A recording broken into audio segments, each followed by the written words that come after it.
दोस्तों, आज हम मार्ग में जानेंगे मैन्युफैक्चरिंग के बारे में। इसको कैसे इम्प्लीमेंट किया जाता है, कैसे यूज़ किया जाता है और मैन्युफैक्चरिंग क्या चीज़ है। मेनली हमारे पास मैन्युफैक्चरिंग में 4 मॉड्यूल हैं: production, quality control, inventory and accounting.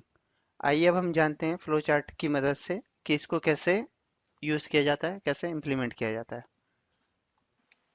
तो मैन्युफैक्चरिंग प्रोसेस का एक फ़्लो क्या होता है। सबसे पहले हम अपना प्रोडक्शन प्लानिंग करते हैं। प्रोडक्शन प्लानिंग में मेरे को रॉ मटेरियल कितना चाहिए, पैकिंग मटेरियल कितना चाहिए। उसके बाद हम अपने वेंडर से कोटेशन मंगाते हैं, उस कोटेशन का अप्रूवल होता है। फिर हम एक परचेज ऑर्डर जनरेट करते हैं। जब हमारे पास परचेज ऑर्डर जनरेट हो जाता है तो सामने से मेरे पास गुड्स आ जाते हैं। उसके बाद मैं उसको परचेज एंट्री करता हूँ। परचेज एंट्री के बाद मेरे पास दो ऑप्शन होते हैं कि मैं उस जो मैंने परचेज किया रॉ मटेरियल उसको मैं अंडर टेस्टिंग भेजना चाहता हूँ या नहीं भेजना चाहता हूँ, क्वालिटी चेक के लिए। उसके बाद मेरे पास जो मैंने अंडर टेस्टिंग भेजा है या तो वो रिजेक्ट होगा या अप्रूव होगा। अगर मेरा अप्रूव हो जाता है तो मैं उसको स्टोर के अंदर भेज देता हूँ। अगर वो रिजेक्ट हो जाता है तो वो सप्लायर के पास वापस चला जाएगा। उसके बाद मेरा रिक्वेजिशन स्लिप निकलती है रॉ मटेरियल की और प्रोडक्शन मटेरियल की, जो मेरा स्टोर से प्रोडक्शन डिपार्टमेंट में ट्रांसफ़र करते हैं, उसे हम बोलते हैं रिक्वेजिशन स्लिप। अगर जो मैंने रिक्वेजिशन स्लिप भेजी है उसके अंदर अगर मान लो मेरा कुछ रॉ मटेरियल कम रह गया तो उसके अंदर मैं एडिशनल रॉ मटेरियल या पैकिंग मटेरियल ऐड कर सकता हूँ। उसके बाद जो मेरा सेमी फिनिश गुड मटेरियल बना प्रोडक्शन डिपार्टमेंट में, उसको मैं टेस्टिंग के लिए भेजना चाहता हूँ या नहीं भेजना चाहता। अगर वो टेस्टिंग होकर आती है तो उसके अंदर भी हो सकता है मेरा कुछ रिजेक्ट हो जाए या पेंडिंग रह जाए। उसके बाद मेरा फिनिश गुड रिसीव हो जाता है। उसके बाद हम सेल ऑर्डर कर बनाते हैं उसका। फिर मेरा इन्वॉइसिंग जनरेट होता है, एक्साइजिंग और गेट पास होता है। फिर bank letter and cover note होता है। उसके बाद मेरा अकाउंट डिपार्टमेंट और इन्वेंट्री में एंट्री होती है। फिर मेरा आउटस्टैंडिंग टैक्सेशन। तो इस तरीके से मेरा एक पूरा मैन्युफैक्चरिंग का फ्लो होता है। तो हम देखते हैं कि हमें और क्या क्या प्रोसेस में किस लेवल पे हमें किस किस चीज़ की ज़रूरत होती है। एंट्री लेवल पे हमें क्या चीज़ों की ज़रूरत है। परचेज रिक्वायरमेंट है, purchase order, good receipt note, under testing slip, inward register, ledger and outstanding of supplier. Quality control department में मेरे इन चीज़ों की मुझे ज़रूरत होती है, जैसे testing requisition slip, certifications, rejection list, rejection order, approved and rejection slip. उसके बाद प्रोडक्शन डिपार्टमेंट में मुझे किन किन चीज़ों की ज़रूरत होती है, उसमें मुझे इन चीज़ों की ज़रूरत होती है। फिनिश क्वालिटी कंट्रोल डिपार्टमेंट है, उसमें मुझे किन किन चीज़ों की ज़रूरत है, उसमें मुझे इन इन चीज़ों की ज़रूरत है। तो कुछ ये चीज़ें होती हैं, मेरा एक मैन्युफैक्चरिंग का एक पूरा प्रोसेस होता है। आइए अब हम जानते हैं कि मैन्युफैक्चरिंग सॉफ्टवेयर को इम्प्लीमेंट कैसे किया जाता है। सबसे पहले हम देखते हैं कि हमें जो है मास्टर बनाने होते हैं किसी भी सॉफ्टवेयर में। तो इसमें हमें मेन 4 मास्टर बनाने होंगे। जो हमारे 4 मास्टर हैं वो है ledger master, inventory master, testing master and formula master. तो आइए सबसे पहले हम देखते हैं जो हमें लेजर मास्टर बनाने हैं वो कैसे बनाने हैं। तो सबसे पहले हम मास्टर में आते हैं, लेजर मास्टर में, न्यू लेजर। तो इसमें सबसे पहले जो हमें एक मास्टर बनाना है वो बनाना है प्रोडक्शन डिपार्टमेंट,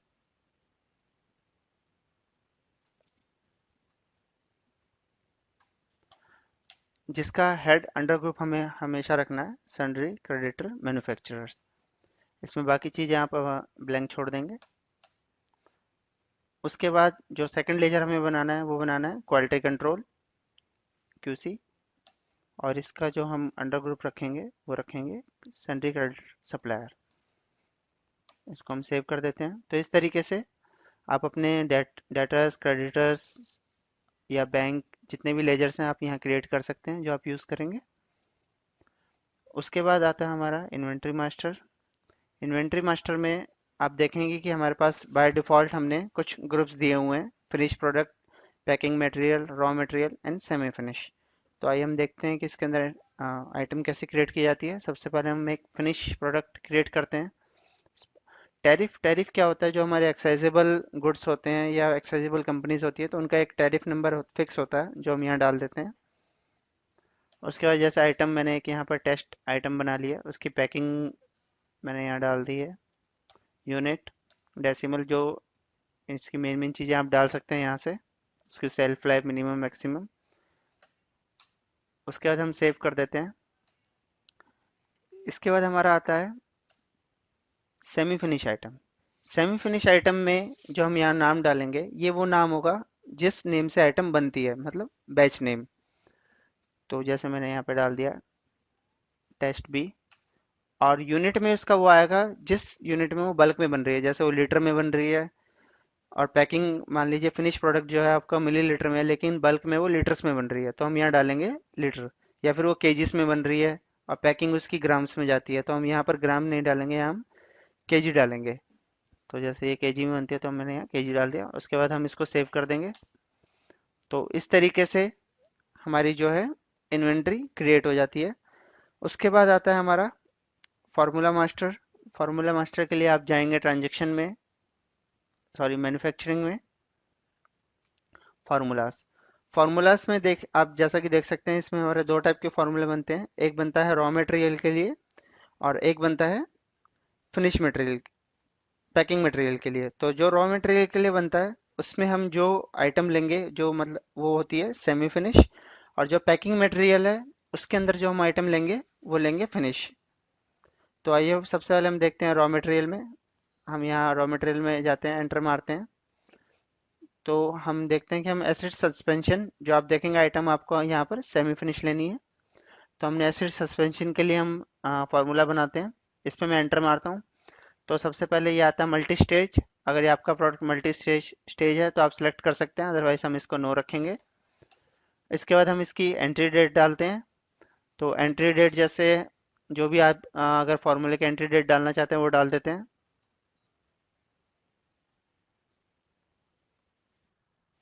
उसके बाद आता है इसका बैच साइज। बैच साइज मतलब हम इसको बल्क क्वांटिटी में कितने बैचेस का एक साइज बनाना चाहते हैं। जैसे मैंने यहाँ दिया हुआ है 300 लीटर, तो मेरा एक बारी में ये 300 लीटर का बनेगा और इसका फॉर्मूला मैं 300 लीटर के हिसाब से डालूंगा। नेक्स्ट टाइम अगर मेरे पास जैसा ऑर्डर आता है कि मुझे 100 लीटर बनाना है तो वो फॉर्मूले के अकॉर्डिंग ऑटोमेटिक उसमें से एडजस्ट कर देता है। अब मैंने इसका फॉर्मूला नंबर डाल दिया, जैसे मैंने 1 डाल दिया। अब इसमें ये ऑप्शन है क्लेम फॉर। क्लेम फॉर क्या होता है कि हमारे गवर्नमेंट जो रॉ मटेरियल होता है दो टाइप का होता है, एक होता है एक्टिव, एक होता है इनएक्टिव। तो गवर्नमेंट की तरफ से कुछ अप्रूव्ड क्वांटिटी आती है कि इस आइटम के अंदर इतना एक्टिव इंटीग्रेंट डलना चाहिए। तो क्लेम फॉर हम सिर्फ एक्टिव जो रॉ मटेरियल होता है उसी के लिए यूज करते हैं। जैसे मैंने यहाँ क्लेम फॉर में डाला हुआ है ईच 15 mg, मतलब हर 15 मिलीग्राम के लिए क्लेम करेगा। तो आइए हम एंटर मारते हैं। यहाँ हम जेनरिक नेम डाल देंगे, जैसे इसका जो भी जेनरिक नेम होगा ABC. BMR type, BMR type क्या है, इसमें आप देखेंगे कि दो प्रोसेस होते हैं बीएमआर में। एक बीएमआर होता है, बीपीआर होता है। बीएमआर क्या है, बैच मैन्युफैक्चरिंग रिकॉर्ड, और बीपीआर बैच प्रोसेसिंग रिकॉर्ड। तो हर प्रोडक्ट को इनके थ्रू होकर निकलना पड़ता है। तो बीएमआर में जैसे हमारी ये टैबलेट है, लिक्विड है, कैप्सूल है, तो वो हम सेलेक्ट कर लेते हैं। मैंने यहाँ लिक्विड ले लिया। उसके बाद जैसे मैंने एक फार्मूला ऑलरेडी बनाया हुआ था तो ये ऑटोमेटिक लोड हो गया। तो आप इसमें देखेंगे कि जो सबसे ऊपर है आपको एक्टिव रॉ मटेरियल रखना है। आप देखेंगे कि सिर्फ इन दोनों में मैंने क्लेम डाला हुआ, बाकी किसी में नहीं है, क्योंकि बाकी सारे ये नॉन एक्टिव है। तो मैं इस पे एंटर मारता हूँ। आप देखिए इसका ग्रुप जो है रॉ मटेरियल है, इसको मैंने एंटर किया। अब यहाँ आ गया क्लेम, जैसे मैंने यहाँ डाला हुआ है क्लेम फॉर, मतलब इसके हर 15 mg के अंदर इसका 20 mg डलेगा। तो मैंने डाल दिया क्लेम में कितना डलेगा, 20 mg।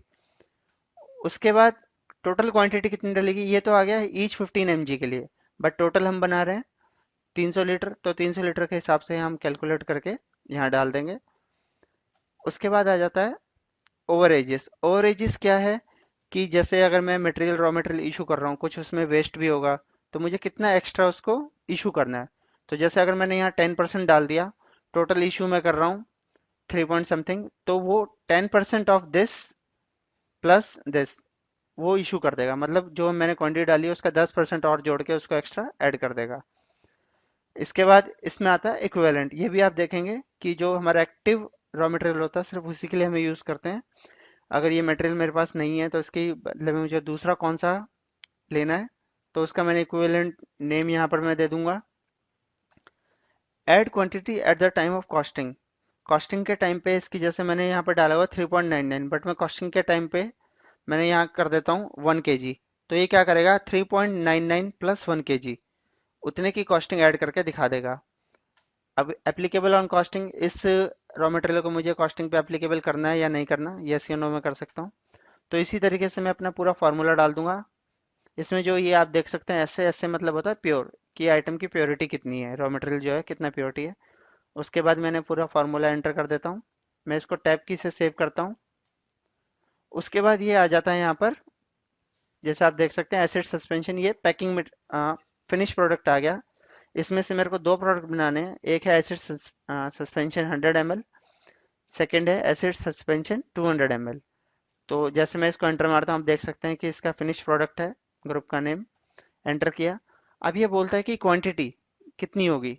तो क्वांटिटी मैं यहाँ पे डालूंगा 0.10।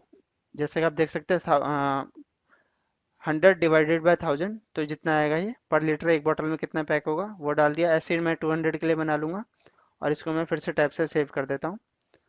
तो इस तरीके से मेरा एक फार्मूला मास्टर क्रिएट हो जाता है। आप अपने जितने भी फिनिश प्रोडक्ट हैं सबके लिए आप अपना फार्मूला मास्टर क्रिएट कर सकते हैं।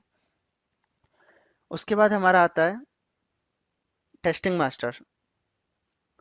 टेस्टिंग मास्टर का हम यूज़ क्यों करते हैं, ये हम यूज़ करते हैं क्वालिटी कंट्रोल के लिए। इसके कुछ स्टैंडर्ड रूल्स होते हैं, कुछ पैरामीटर होते हैं। हम इसका यूज़ इसलिए करते हैं ताकि वो जो हमारा प्रोडक्ट है वो इन पैरामीटर्स या रूल्स पर प्रॉपर खरा उतर सके। तो इसके इसके अंदर हमारा क्या होता है, record of analysis and certificate of analysis का मास्टर्स हम बनाते हैं। जैसे कि आप देख सकते हैं इसके अंदर बहुत सारे डिफरेंट डिफरेंट मास्टर्स हैं। तो इन सबको हम यहाँ पर क्रिएट करते हैं। आइए अब हम देखते हैं टेस्टिंग मास्टर में कि जो हमारे record of analysis and certificate of analysis के मास्टर्स को हमें कैसे क्रिएट करना है। तो सबसे पहले हम इसमें एग्जांपल ले लेते हैं। RMPM मतलब रॉ मटेरियल पैकिंग मटेरियल। जब भी हम कोई रॉ मटेरियल या पैकिंग मटेरियल को परचेस करेंगे तो सबसे पहले वो टेस्टिंग डिपार्टमेंट के पास जाता है। उसका रिकॉर्ड ऑफ एनालिसिस बनता है, सर्टिफिकेट ऑफ एनालिसिस बनता है।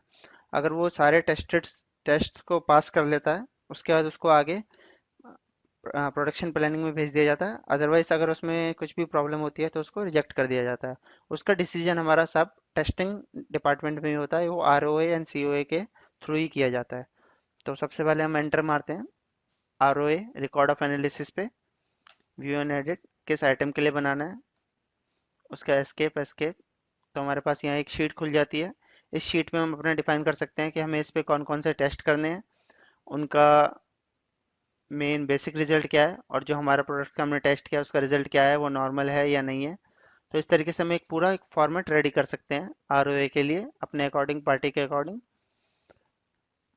उसके बाद हम एस्केप करते हैं। इसी तरीके से हम COA सर्टिफिकेट ऑफ एनालिसिस के लिए एक फॉर्मेट रेडी कर लेते हैं। तो यहाँ पर सर्टिफिकेट ऑफ एनालिसिस के लिए मैं एक रिकॉर्ड फॉर्मेट रेडी कर लूँगा। जो भी मुझे यहाँ पे लिखना है वो लिख सकता हूँ।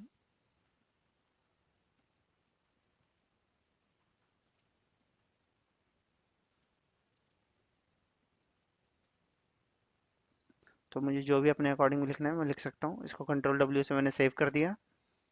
अब एस्केप कर दिया मैंने। तो आप देख सकते हैं कि मेरा यहाँ पर अब ROA एंड COA दोनों बन गए हैं। इसी तरीके से आप यहाँ पर बल्क और फिनिश के लिए बना सकते हैं।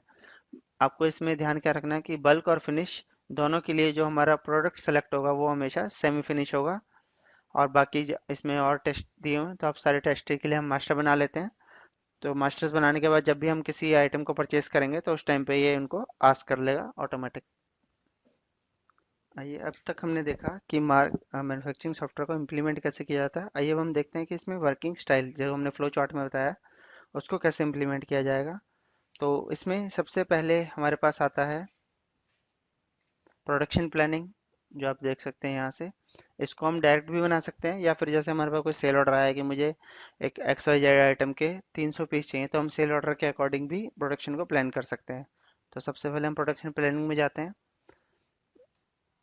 तो इसमें आप जैसे देख सकते हैं कि एसिड सस्पेंशन के रॉ मटेरियल पैकिंग मटेरियल मुझे दोनों चाहिए। इसके मैंने क्वांटिटी ले ली 1000 पीस का, मेरे पास मैंने ऑर्डर बनाना है। उसके बाद मैं इसकी प्लानिंग डेट डाल सकता हूँ। अभी यहाँ पर मैं इसको टैब दबाता हूँ तो यहाँ आएगा कि मुझे जो प्रोडक्शन प्लानिंग अभी प्रिंटिंग देखनी है किस डेट से किस डेट तक की। मान लो मुझे अगर खाली अपने एसिड सस्पेंशन की देखनी है तो वो डेट मैं डाल दूंगा। Planning for raw material, packing material या दोनों। प्रिंट प्लानिंग, जो मुझे फुल प्लानिंग करनी है, सिर्फ लास्ट पेज प्रिंट आउट चाहिए। और स्टॉक पोजीशन, सब यूज जो हो रहे हैं वो चाहिए, जितना रिक्वायरमेंट है वही चाहिए, सब आइटम चाहिए। इसमें व्यू कर देता हूँ। तो एक मेरी प्रोडक्शन प्लानिंग का चार्ट मेरे सामने ओपन हो जाता है, जिसमें ये आ जाएगा कि मुझे कौन कौन सी आइटम बनानी है, उसके लिए क्या क्या रिक्वायरमेंट है, कौन कौन से रॉ मटेरियल रिक्वायरमेंट है, कौन कौन से पैकिंग मटेरियल रिक्वायरमेंट है, उसका करंट स्टॉक कितना है, कितना मुझे रिक्वायर्ड क्वांटिटी कितनी खरीदनी है, और उनकी एक अप्रॉक्स वैल्यू कितनी होगी, अमाउंट। तो यहाँ पर सब आ जाता है। तो इसके अकॉर्डिंग आप अपनी प्रोडक्शन को प्लान कर सकते हैं। तो अब मेरे पास जैसे रिक्वायर्ड क्वांटिटी आ गई कि मुझे क्या क्या खरीदना, मैं इसका प्रिंट आउट निकाल लूंगा। मैं अपने परचेजिंग डिपार्टमेंट में दे देता हूँ। तो उसके जो मेरे परचेजिंग डिपार्टमेंट वाले होते हैं, वो सबसे पहले एक पीओ रेडी करते हैं, मतलब परचेज ऑर्डर रेडी करेंगे। परचेज ऑर्डर जैसे वो रेडी करेंगे, उसके बाद उनके पास माल आ जाता है। फिर वो एक परचेज बिल की एंट्री करते हैं यहाँ से। जैसे आप देख सकते हैं, आप परचेज बिल की एंट्री कर सकते हैं यहाँ से। तो परचेज बिल की एंट्री, जैसे मैं परचेज बिल की एक एंट्री करता हूँ, तो यहाँ पर एक ऑप्शन आता है टेस्टिंग रिक्वायर्ड, कि जो मटेरियल मैं खरीद रहा हूँ उसकी मुझे टेस्टिंग चाहिए या नहीं चाहिए। हो सकता है मैं आउटसाइड से टेस्टिंग करवा रहा हूँ तो नहीं चाहिए होती, या फिर मेरे को अपनी खुद की इंटरनल टेस्टिंग है तो मुझे यहाँ पर डालना है कि मुझे उसकी टेस्टिंग चाहिए। तो उसके लिए मैंने उसको यहाँ पर यस कर दिया। अभी जैसे मैं यहाँ ले लेता हूँ, ये ग्लास बॉटल 100 ml मुझे परचेज करना था।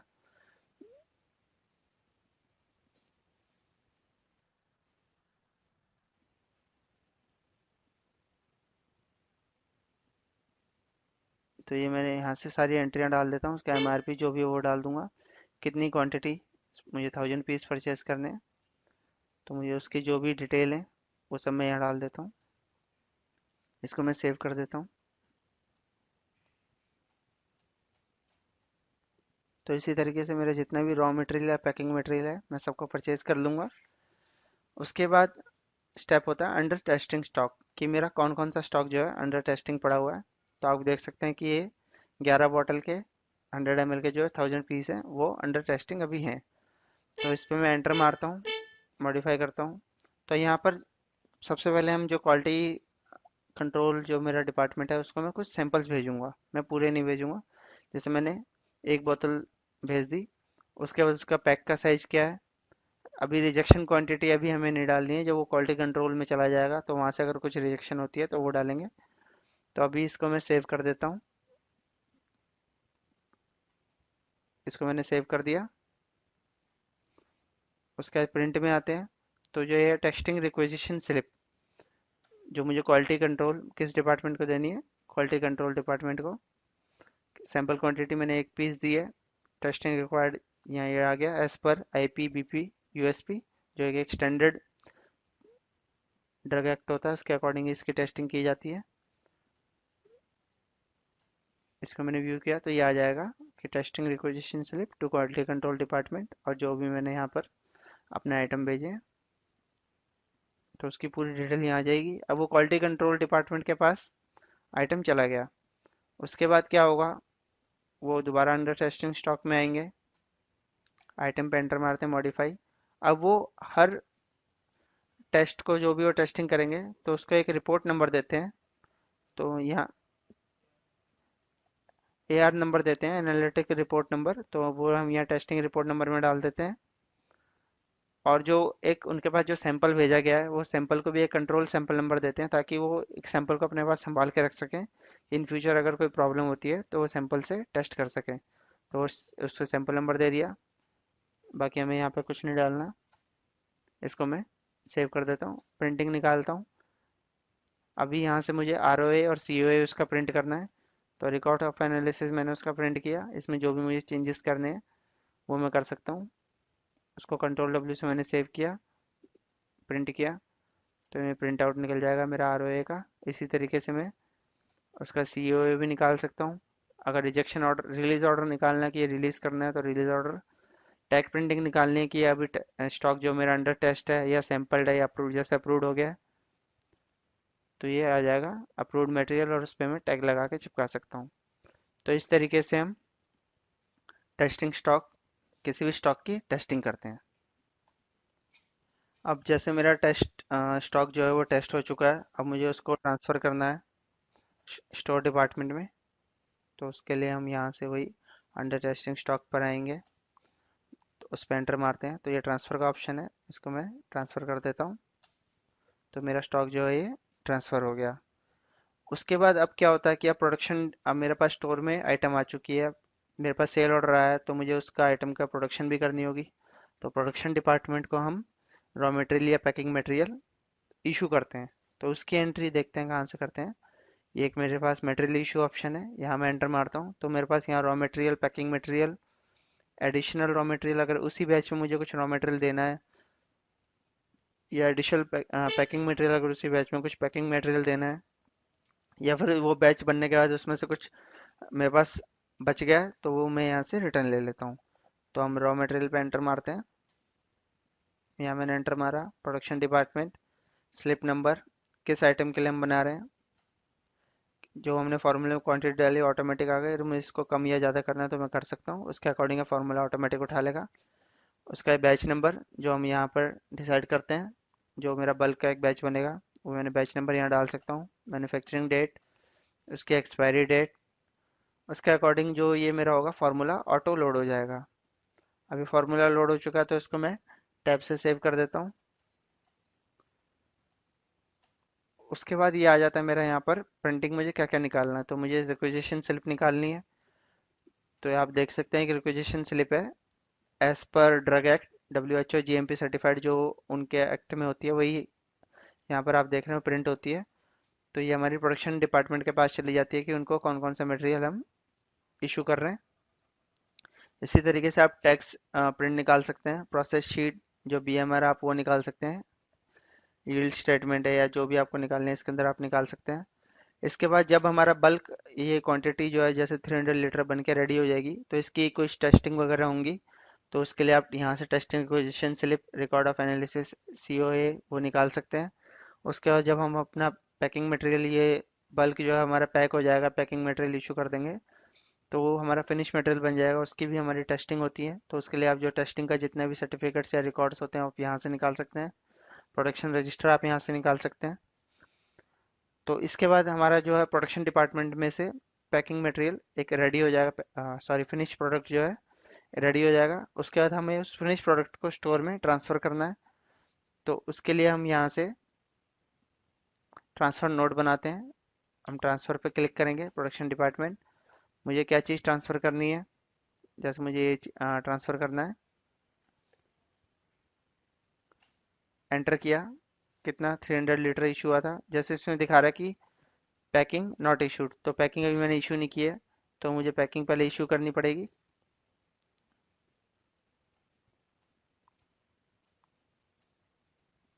सेम आइटम मैं ले लेता हूँ, एंटर एंटर। तो कितनी क्वांटिटी बॉटल के लिए मुझे पैकिंग इशू करनी है,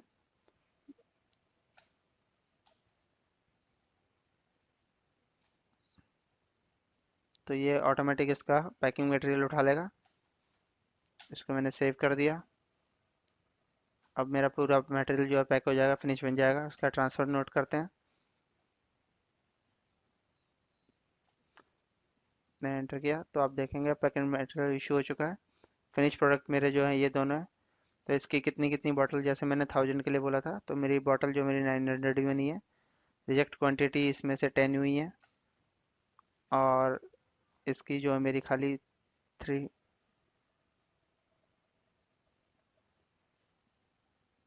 1000 बॉटल बनी है। रिजेक्ट क्वांटिटी इसमें से भी 10 हो गई। उसके बाद मैं इसको सेव करता हूँ टैब से, तो ये दिखा देगा कि 7 लीटर जो है आपका ये बच गया है। तो ये मेरा इन प्रोसेस लॉस हो गया है। इसको मैं यहाँ डाल देता हूँ।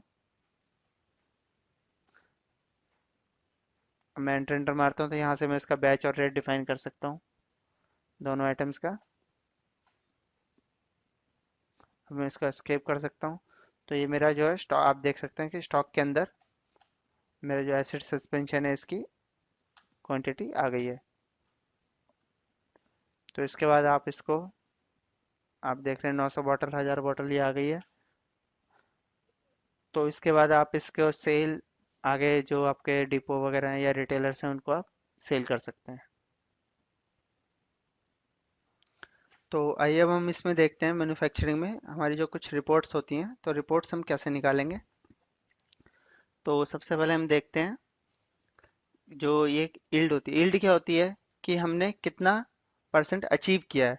जैसे हम एग्जांपल देते हैं कि मैंने 300 लीटर बैच साइज दिया था, उसमें से 293 मेरे को रिसीव हुआ। तो जो मैंने अचीव किया वो मेरा 97.67% कि मैंने इतना अचीवमेंट किया है, इतना मेरा टोटल मतलब बैच बन के आया है 97.67।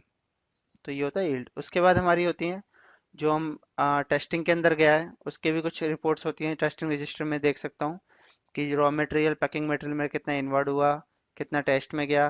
फिनिश इन्वर्ट रजिस्टर देख सकता हूँ, बल्क टेस्ट रजिस्टर। तो टेस्टिंग का पूरा रजिस्टर मैं यहाँ से देख सकता हूँ। उसके बाद कुछ रिपोर्ट्स हैं material used in formulas, formula में कौन कौन से मटेरियल यूज हुए हैं, production register, yield register, packing जो है कौन सी नॉट इशूड हुई है। तो इस तरीके से जो भी को रिपोर्ट्स हैं वो देख सकता हूँ। उसके बाद आपके मोर देन इसमें 2000 सेल्स एंड परचेज रिपोर्ट्स हैं। जो आपने सेल्स किए वो आप सेल रिपोर्ट वगैरह सब चेक कर सकते हैं। आप अकाउंटिंग यहाँ से अपनी जो वाउचर्स हैं, सिंगल एंट्रीज हैं, पीडीसी चेक्स हैं, फ्रिक्वेंट बैंक पे इन स्लिप्स हैं, वो आप यहाँ से कर सकते हैं। अपनी balance sheet, profit and loss तो अपना कंप्लीट आप यहाँ से बना सकते हैं। Thank you.